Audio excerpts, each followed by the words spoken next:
mamá gritó. Tu hijo cogió los $10,000 que faltaban de la caja fuerte. Mi hermana se puso furiosa. Lo vimos cerca. Mi hijo parecía aterrorizado. No dije nada. Acababa de dejar caer la unidad de grabación de seguridad sobre la mesa. 5 minutos después, la cara de su esposo palideció. La primera vez fueron solo $100. Mi mamá pensó que lo había perdido. Estaba en su cartera esa mañana. Y para cuando recogíamos los platos después de la cena del domingo, ya no estaba. Lo mencionó a la ligera, como si no fuera gran cosa. Pero la forma en que recorrió la sala con la mirada decía lo contrario. Nadie dijo nada. Todos asentimos, cambiamos de tema y seguimos adelante.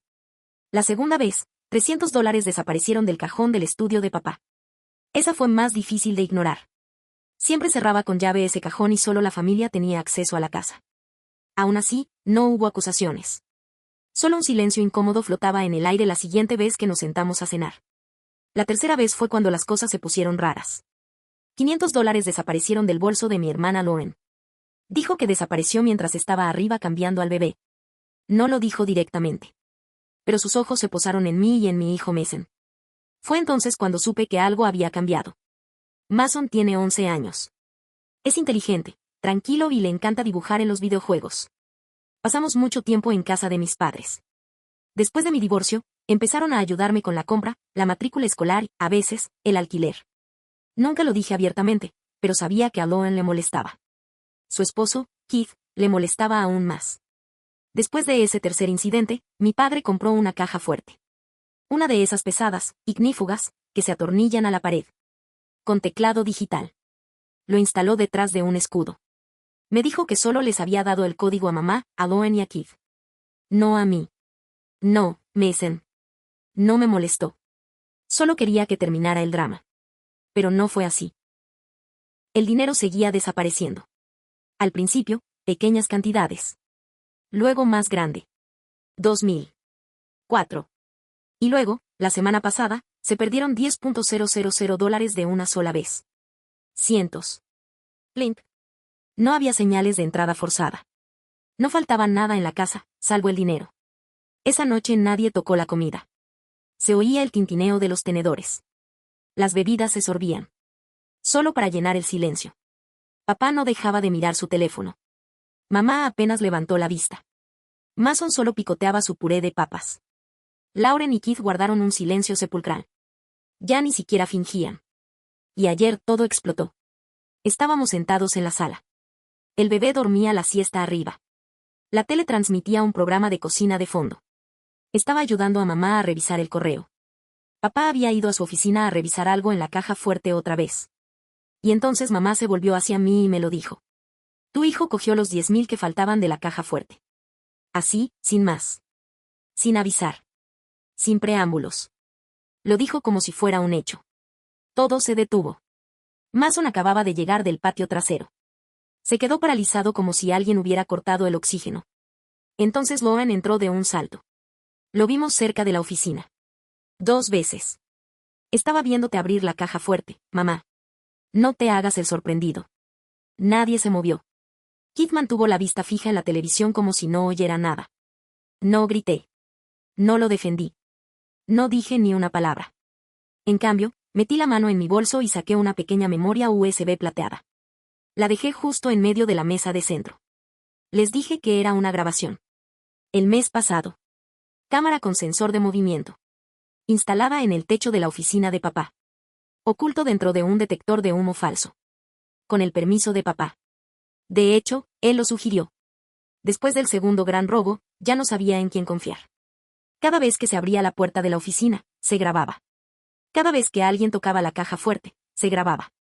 Todas las noches me enviaban los archivos por correo electrónico. Papá cogió el disco duro y desapareció en el estudio sin decir palabra. Lo seguí.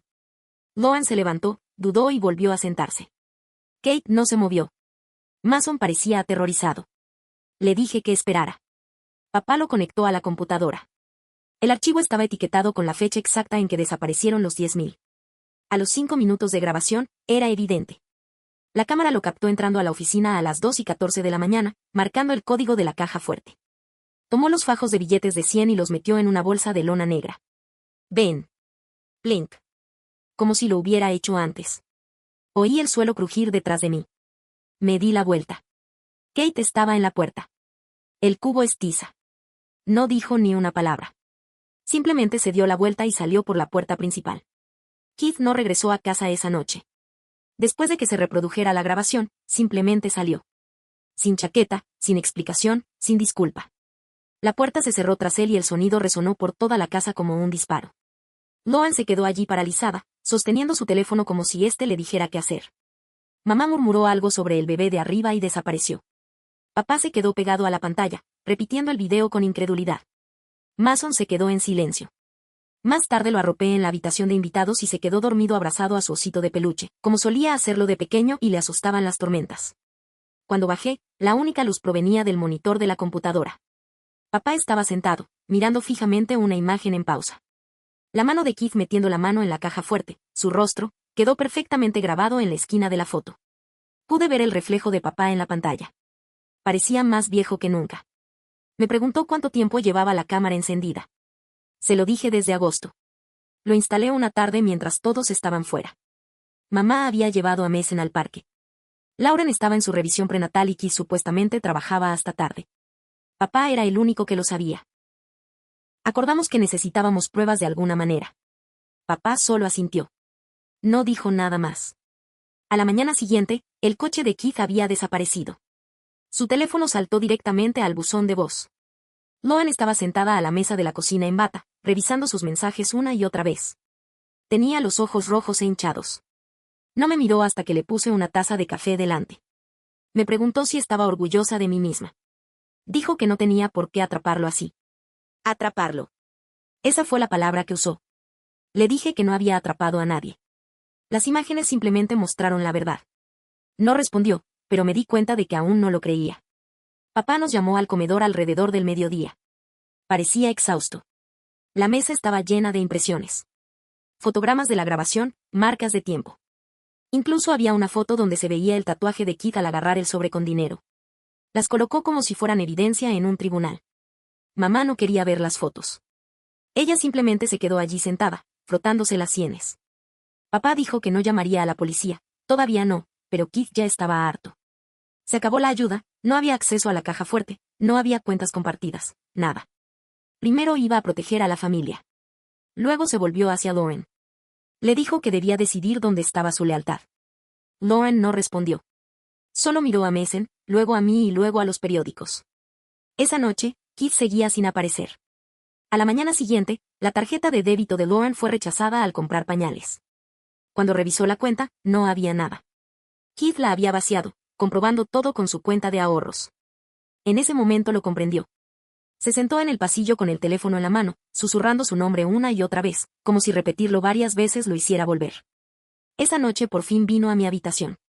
Me pidió ver todas las grabaciones. Todos los archivos. No discutí. Abrí la carpeta en mi portátil y la dejé ver en silencio. La habitación estaba tan silenciosa que su respiración se sentía fuerte. A mitad del video, se tapó la boca y empezó a temblar. No fue solo una noche. Lo había hecho 3 veces. La misma bolsa, la misma rutina. No quería creerlo, pero ahí estaba. Se fue sin decir nada. Más tarde, cuando fui a ver cómo estaba acostada en la cama, todavía con la ropa puesta, con el bebé durmiendo a su lado. La pantalla de su teléfono se iluminaba cada pocos minutos con mensajes de números desconocidos. Probablemente los compañeros de juego de Keith o a quien le debía dinero. 2 días después, solicitó el divorcio. Mamá lloró al enterarse. Papá no. Simplemente dijo que debería haber confiado en su instinto antes. Fue entonces cuando aprendí algo más. Keith le había pedido prestado dinero a papá un mes antes de que todo esto empezara. $10,000. Dijo que era una inversión a corto plazo. Papá no volvió a ver ni un centavo. Ahora todo tenía sentido. La desaparición del dinero no fue casual. Keith había estado robando para cubrir sus deudas. Intentaba compensar lo que había perdido en el casino. Lauren no me habló por un tiempo después de eso. Pero cuando por fin lo hizo, dijo las palabras que estaba esperando. Tenías razón. Luego me contó del último mensaje que le envió. Dile a tu hermana que ella gana. La bloqueó justo después. Kate desapareció sin dejar rastro. Nadie pronunció la palabra correr, pero eso fue lo que pasó. Corrió. Por la responsabilidad de Loan por el desastre que armó. No creo que esperara que lo atraparan. Y definitivamente no creo que esperara que fuera yo quien lo atrapara. Después de ese último mensaje, dile a tu hermana que ganó. Su número dejó de funcionar. Su Instagram se apagó. Su nombre desapareció de los foros de póker en línea que papá encontró cuando empezó a investigar. Fue como si se hubiera limpiado a fondo y se hubiera escabullido bajo tierra. Loan estuvo en una espiral de caos durante unos 3 días. Lloraba a borbotones, como si la volviera a golpear cada hora. Decía que no entendía. Que sabía que las cosas estaban mal, pero no tan mal. Que lo había amado. Que él había abrazado a su bebé la noche anterior como si nada. Entonces, de repente, el llanto cesó. Se enfrió. Se concentró. La vi cambiar en tiempo real. Regresó a su antigua habitación. Rechazó todas las ofertas de ayuda. Empezó a hacerlo todo ella misma. Pañales, alimentación, lavandería, búsqueda de trabajo. Ya no estaba enojada, no en voz alta. Simplemente dejó de dejar que nadie se acercara lo suficiente para consolarla. Mamá se las arregló fingiendo que nada había pasado. Se negó a hablar de las imágenes. Cambiaba de tema cada vez que salía el nombre de Kid. Ella lo llamó una mala racha. Como si hubiera roto una lámpara en lugar de robar 10,000 pesos y dejar abandonado a su esposa y a su bebé. El único que parecía afrontarlo de frente era papá. Una mañana lo encontré sentado en la mesa de la cocina con la computadora portátil abierta y un papel extendido. Estaba hablando por teléfono con su abogado. Tranquilo, pero firme. Estaba apartando a Kid de todo. Seguro, testamento, poder notarial, fideicomiso familiar. Desaparecido. Borrado. Cuando colgó, me miró y dijo, nos usó. Todos nosotros. Lo dejé. No sabía qué decir. Asentí. Unos días después llegó una carta. Sin remitente. Solo nuestros apellidos garabateados en el centro con la letra de Kid. Dentro había una nota que decía, lo intenté. De verdad que sí. Sin explicación. Sin disculpa. Solo un recibo de un motel cerca de Reno. No había número de habitación. Solo una fecha. 2 días después, se rió. Loan lo vio y ni siquiera se inmutó. Se lo entregó a papá y se alejó como si fuera una lista de la compra. Después le pregunté si quería hablar. Dijo lo que quedaba por decir. Después de eso, empezó a eliminar a la gente de su vida como ramas muertas. A cualquiera que hubiera cuestionado a Mason. Cualquiera que hiciera comentarios ambiguos sobre mí. Cualquiera que la tratara como si fuera patética por quedarse con Kid tanto tiempo. Se fue. Empecé a notar cómo también cambiaban las cosas pequeñas. Mason ya no subía solo.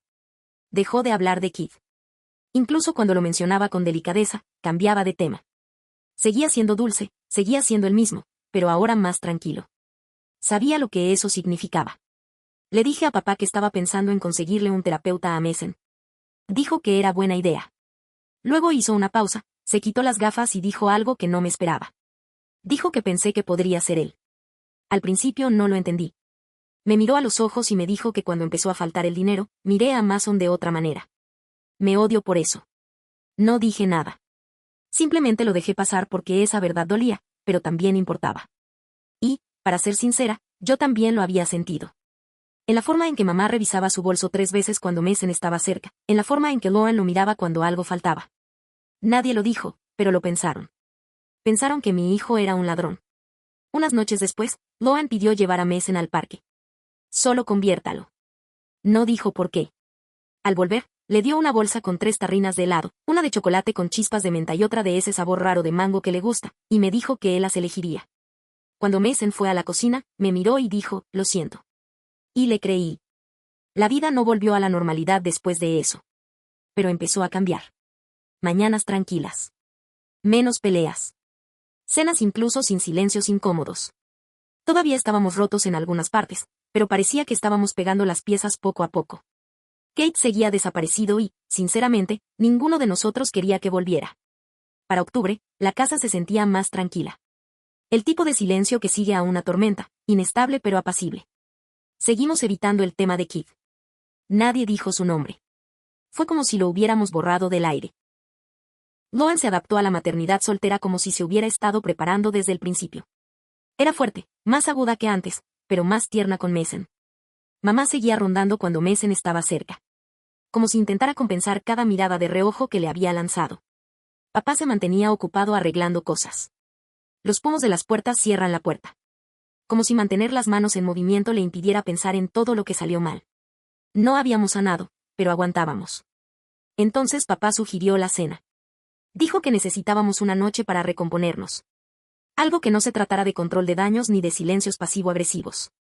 Solo una comida familiar. Sin fantasmas en la mesa. Eligió un domingo como los que teníamos y le dijo a mamá que se diera un capricho. Y lo hizo. Pollo asado. Papas 2 veces al horno. El pan que le gustaba a Mason.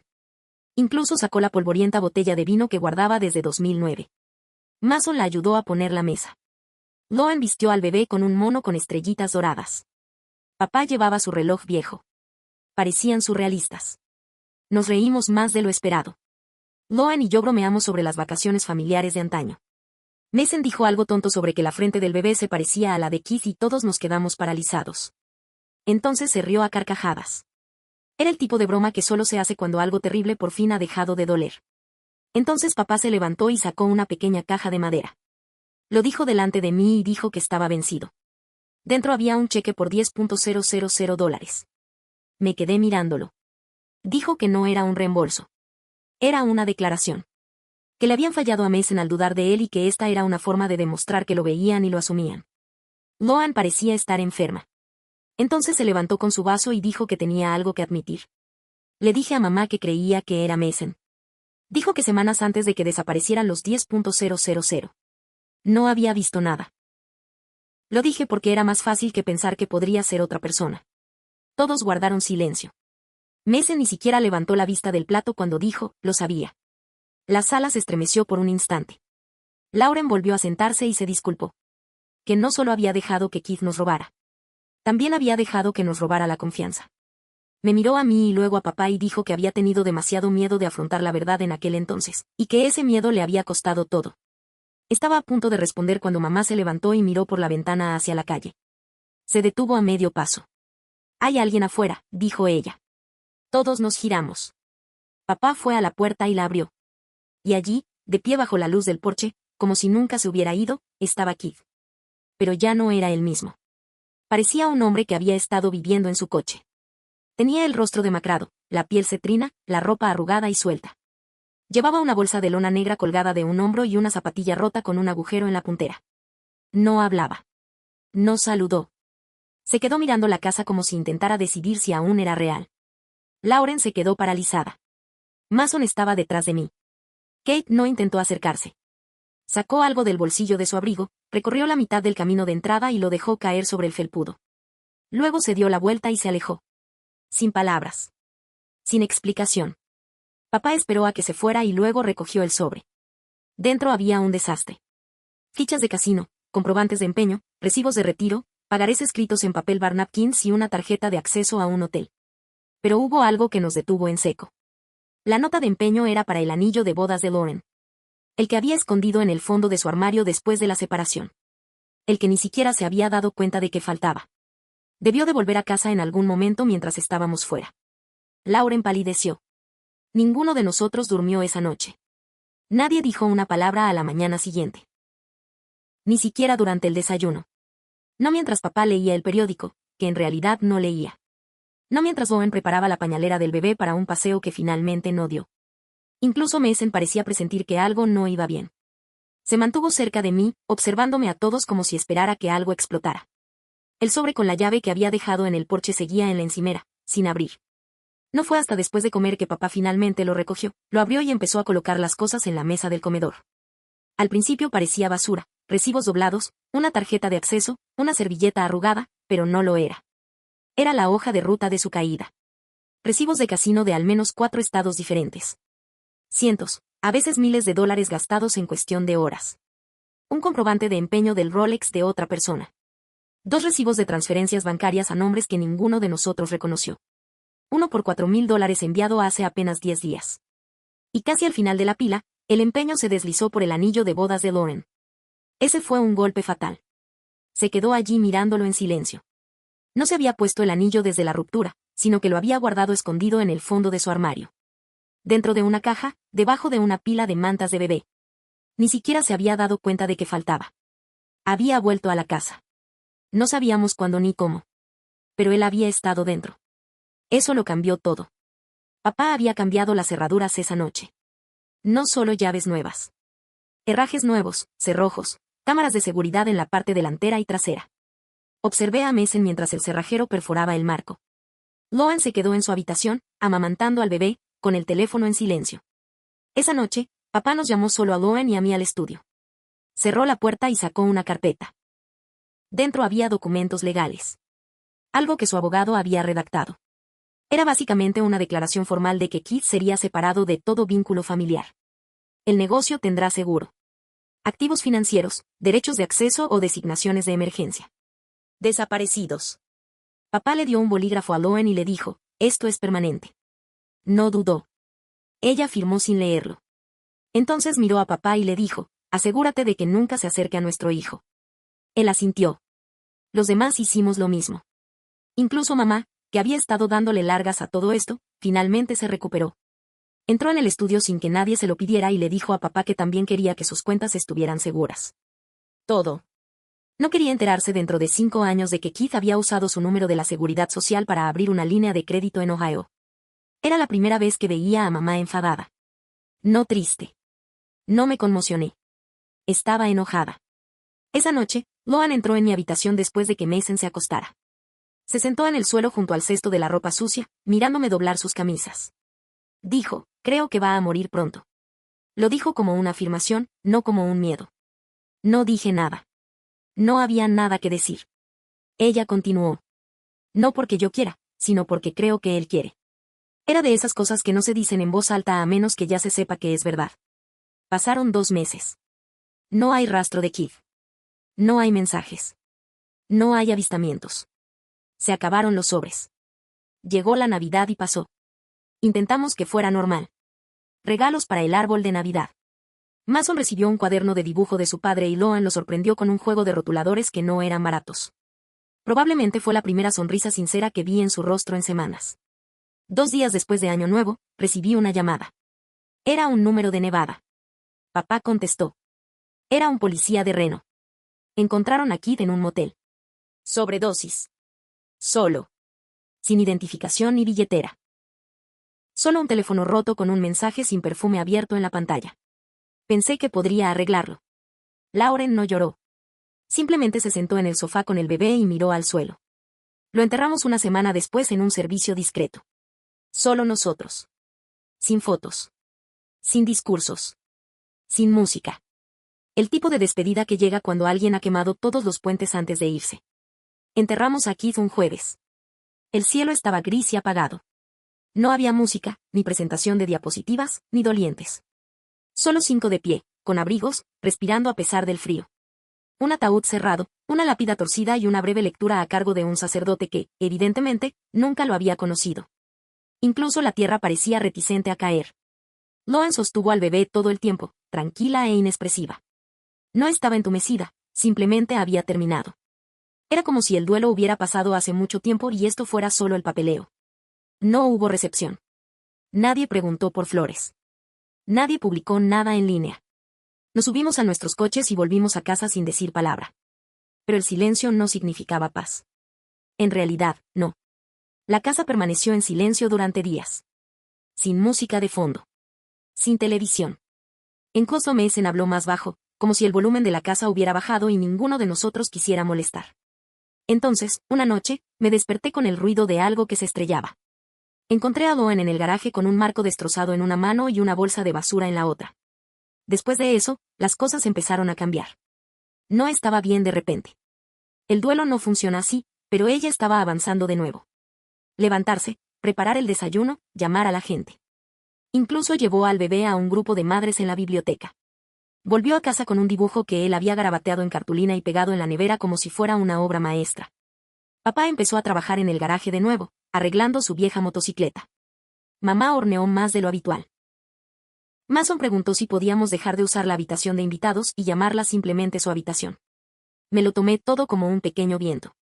Unas semanas después, Loan me preguntó si podía acompañarla a ver un apartamento. Un piso de 2 habitaciones en la planta alta, sin ascensor. No sonrió al pasar, pero tampoco parecía asustada. Creo que quiero esta, dijo, mirando por la pequeña ventana de la cocina. firmó el contrato esa misma tarde. Esa noche, con pizza y platos desechables, tuvimos nuestra primera cena familiar de verdad desde la muerte de Kid. Sin tensión. Sin culpa. Solo risas silenciosas. Mason masticando con la boca abierta. El bebé tirando la corteza al suelo. Casi me pareció normal. Y justo cuando creía que habíamos terminado, cuando la historia por fin había terminado, llegó una carta. Sin remitente. Matasellos de Las Vegas. La caligrafía era inconfundible. Dentro había un papel rayado doblado. No hay sobre dentro del sobre, solo el papel. Dije, si esto te llega, probablemente me vaya. No quiero nada. No merezco nada. Pero necesito que alguien sepa que lo intenté. No supe cómo pedir ayuda. Seguía pensando que podría arreglarlo antes de que se enteraran. Amaba al bebé. Lo siento por todo. No me debes perdón. Solo necesitaba que alguien supiera que no intentaba hacerte daño. Simplemente no sabía cómo parar. No había ningún nombre firmado al pie. Solo una mancha de tinta, como si hubiera dudado y luego hubiera decidido no hacerlo. Lauren lo leyó 3 veces. No lloró. No lo rompió. Lo dobló con cuidado y lo metió en su bolso. Más tarde, mientras lavábamos los platos, me dijo en voz baja, algún día se lo contaré al bebé. No sobre todo, sino sobre quién era su padre antes de todo esto. Asentí. Miró a Mason y dijo, ¿todavía le gusta el helado de mango? Siempre, dije. Sonrió por primera vez en lo que parecieron meses. No hubo un final dramático. No hay un cierre perfecto. Simplemente la vida continúa. Un poco más tranquila, un poco más cuidadosa, pero avanzando. Heath nunca regresó a nuestras vidas. Pero el daño que dejó nos enseñó a todos algo que no vimos venir. A veces, las peores cosas son las que finalmente sacan la verdad a la luz. Y desde ahí, con suerte, puedes reconstruir. La actualización final. La primavera llegó silenciosamente, como si no quisiera darle mucha importancia. Los árboles afuera de la casa de mis padres volvieron a florecer. Y me di cuenta de cuánto tiempo había pasado desde que alguno de nosotros miraba por las ventanas sin esperar a que algo saliera mal. El apartamento de Loen se convirtió en mi segundo hogar más rápido de lo que esperaba. Era pequeño, apenas había espacio para ella y el bebé, pero lo hizo cálido y acogedor.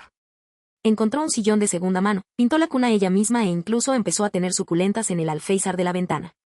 Les puso nombres de viejos dibujos animados que veíamos de niños. Un sábado de abril nos invitó a su casa. Sin cumpleaños ni festividad, solo pizza, vino barato y demasiados juguetes de bebé bajo los pies. Mason dibujó una nave espacial en su calendario de pared y ni siquiera se inmutó. Esa noche, cuando nos fuimos, se quedó en la puerta con el bebé en brazos y nos saludó con la mano hasta que nuestro coche desapareció. Unas semanas después, llegó la buena noticia. Loan recibió una oferta de trabajo. Era un trabajo administrativo a tiempo parcial en una clínica pediátrica local. Horario flexible y posibilidades de crecimiento. Me llamó en cuanto recibió el correo. Le respondí entre risas y lágrimas, como si acabara de correr una carrera. Me eligieron, dijo. De hecho, me eligieron a mí. No había trabajado desde antes del bebé. No desde que Keith la convenció de que se quedara en casa y se concentrara en ser madre. No lo dijo en voz alta, pero pude entender lo que el trabajo significaba para ella. No era solo trabajo. Era la prueba de que podía volver a valerse por sí misma. Celebramos ese fin de semana con comida para llevar y pastelitos. Mamá trajo vino. Papá hizo un brindis extrañamente serio y Mason hizo un cartel de felicidades por el trabajo con cartulina y cinta adhesiva. Por primera vez en mucho tiempo, no mirábamos atrás.